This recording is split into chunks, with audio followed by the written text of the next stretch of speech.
Hi, I'm Roseanne Wright Callender, the author of the Making Do novel for young adults. It's growing up colored in the Jim Crow South during the Great Depression. And as I mentioned in an earlier blog, that the title was given to me in a UCLA writing class. Um, I have taken so many writing classes because when I first thought about becoming a writer, I love stories and love novels and movies. I just thought that I would become more involved in the process of writing.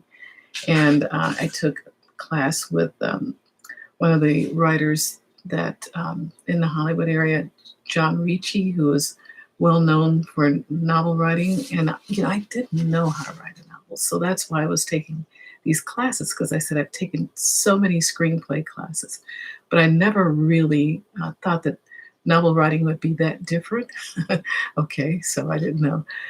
So this particular author had multiple stories out there, acclaimed writer who gave me more of an idea about how to develop the main character's voice and keep my voice out of it, be consistent with the character's voice.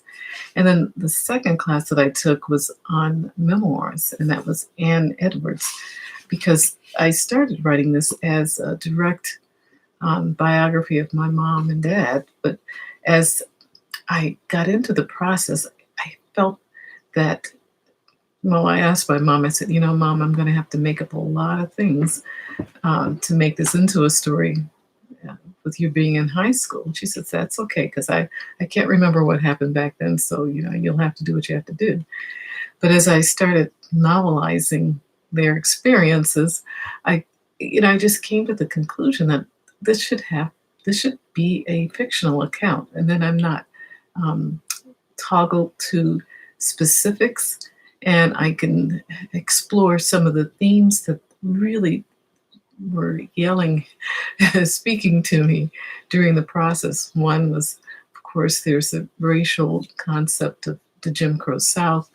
There's a historical concept of the time period, not just the 40s, but everything that the 40s had. It was like, to me, it looked like it was the coming together of the agrarian country with the industrial country that the United States was becoming, especially with World War II on the horizon.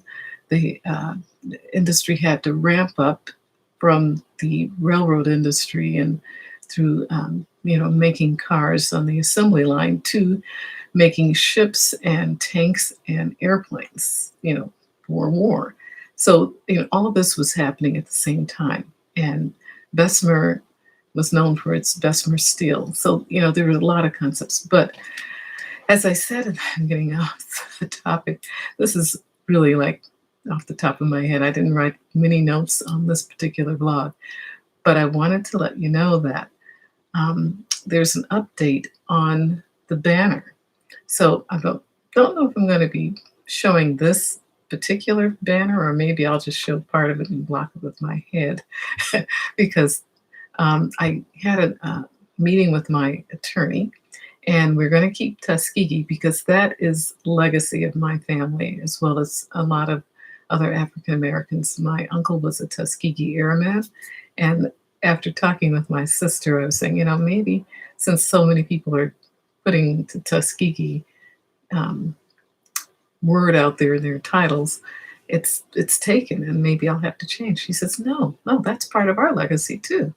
So on July 1st, I spoke with my legal Zoom attorney, and we had a really good conversation. It was an hour consultation, and I told him how important the Tuskegee part of my banner was to me and my family.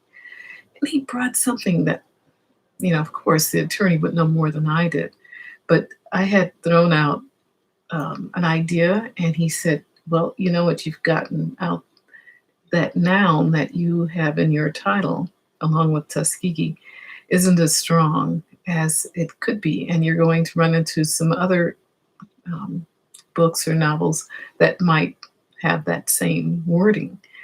And so he says, what you should do is try a verb because a verb has more power and it connects with the other words in your phrase.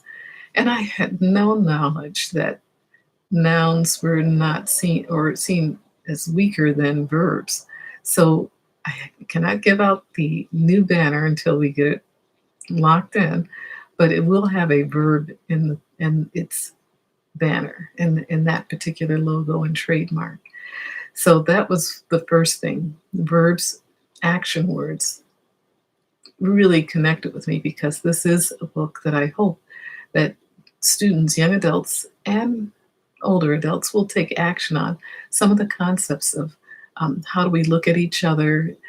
Is race really a concept or is it a construct of that era?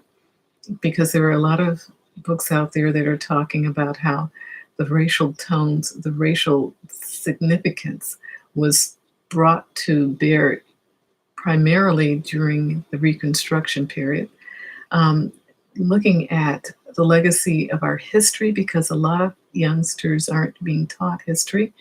There, it takes a lot of time to go into history in depth. And being retired, I have more time to read multiple books and look at a lot of articles. So I want to combine all of this in my story. And I'm just, giving back. What are we here for? And I believe that, guided by God, that we are here to help each other. So those are all of the concepts that I hope to portray in my series. And it's on sale and on Amazon prior to Prime Days. So I'm going to put a link in my description box. And thank you so much for being here. Also, there's a sale on my website, but it's about the same price as Amazon. So if you want your Prime uh, content, um, if you have a Prime membership and you'd like to get it with your Prime card, it's there. and but the advantage of getting it from the website is I can autograph it.